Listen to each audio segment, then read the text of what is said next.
Setelah masalahnya dengan Namrud telah selesai, serta membawa kemenangan, Nabi Ibrahim alaihissalam meminta kepada Allah untuk memperlihatkan kepadanya bagaimana caranya untuk menghidupkan yang mati, agar keyakinannya bertambah dari ilmu yakun ke ainul yakin.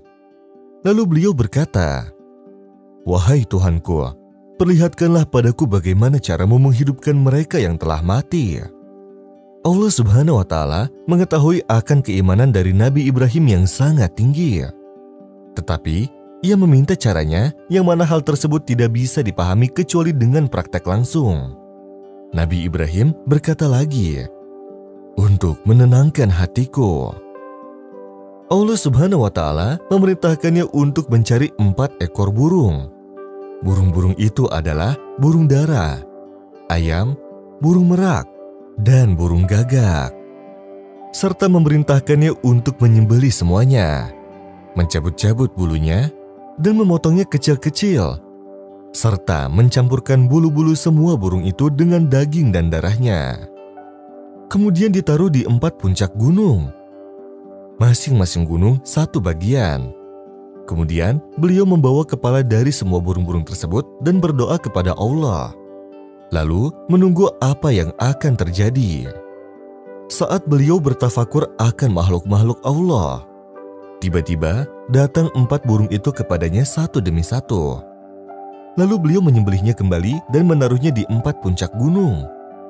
Saat beliau memandangi langit sambil membawa kepala burung-burung itu, tiba-tiba beliau melihat pemandangan yang menakjubkan, yaitu bersatunya kembali burung-burung tersebut, tanpa tercampur antara yang satu dan yang lain. Darah menjadi daging, lalu tulang, hingga semuanya menjadi burung yang sempurna tanpa kepala. Lalu burung-burung itu datang kepada Nabi Ibrahim alaihissalam. Nabi Ibrahim mencoba untuk memberikan kepala satu burung bukan pada badannya. Maka badan burung itu tidak menyatu. Dan apabila beliau memberikan kepala yang sesuai dengan badannya, maka kepala dan badan burung itu menyatu dengan kuasa Allah Subhanahu wa Ta'ala. Kemudian Nabi Ibrahim alaihissalam sujud tersungkur kepada Allah Subhanahu wa Ta'ala dengan keadaan khusyuk dan malu. Lalu Nabi Ibrahim berkata, "Aku mengetahui bahwa Allah Maha Kuasa atas segala sesuatu."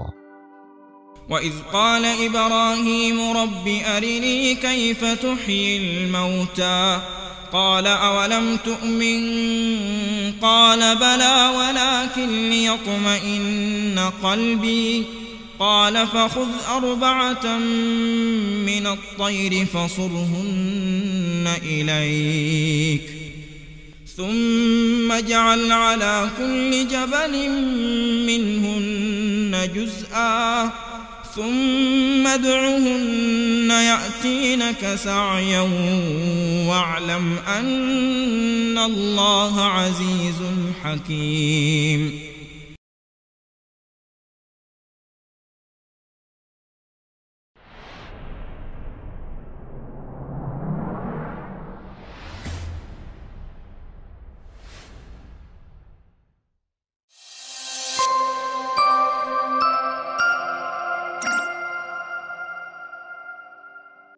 Allah Subhanahu wa Ta'ala telah mewahyukan kepada Nabi Musa alaihissalam untuk menemuinya di Gunung Tursina.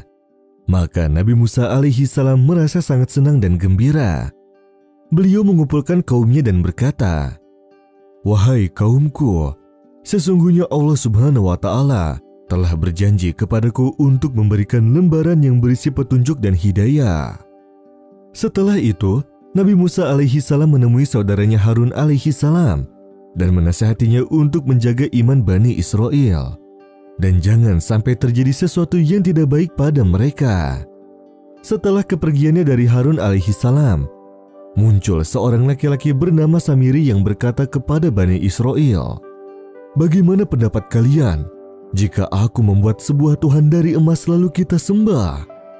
Ide itu disetujui oleh Bani Israel. Mereka pun menyalakan sebuah api, mengumpulkan emas yang ada, lalu dimasukkannya ke dalam api sampai meleleh. Sebelumnya, Samiri pernah melihat kuda malaikat. Ia pun mengambil tanah bekas pijakan kuda itu dan menyimpannya, Kemudian tanah itu dilemparkannya ke dalam api juga untuk membuat semua patung berbentuk anak sapi. Ia juga melubangi patung itu, sehingga jika angin bertiup, akan terdengar dari patung itu suara anak sapi sungguhan. Bani Israel sangat senang dengan patung mereka.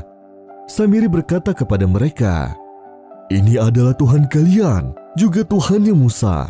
Akan tetapi Musa telah lupa dan meninggalkannya di sini."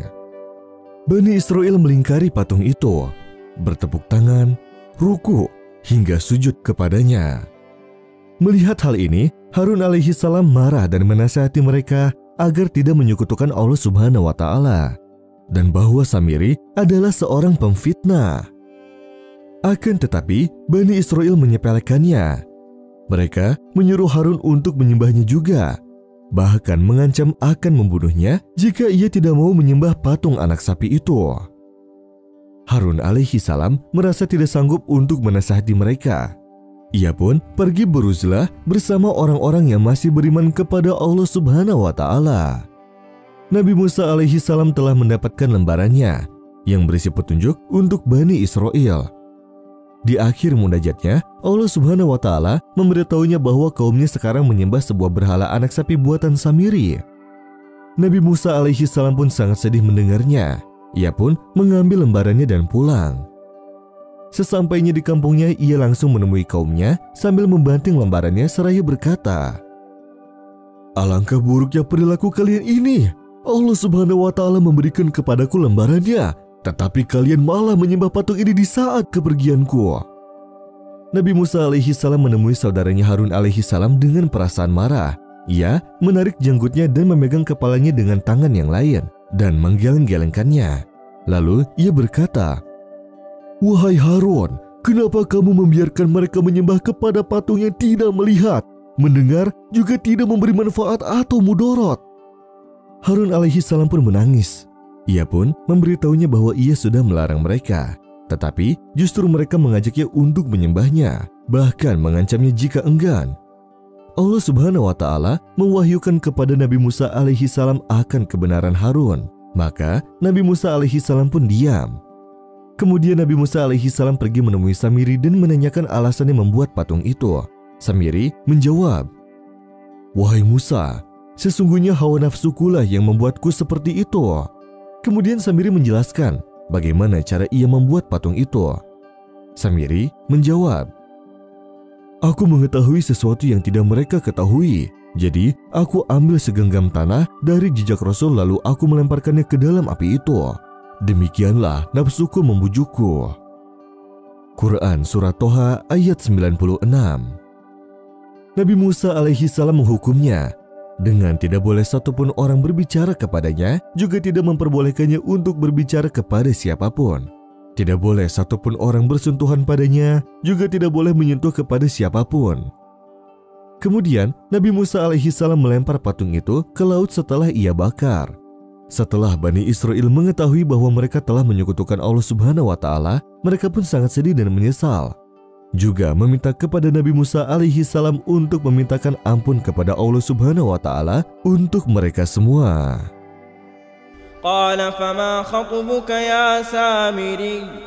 قال بصرت بما لم يبصروا به فقبضت قبضة من أثر الرسول فنبذتها وكذلك سولت لي نفسي قال فاذهب فإن لك في الحياة أن تقول لا مساس وإن لك موعدا لن تخلفه وانظر إلى إلهك الذي ظلت عليه عاكفا لنحرقنه ثم لننسفنه في اليم نسفا إنما إلهكم الله الذي لا إله إلا هو وسع كل شيء علما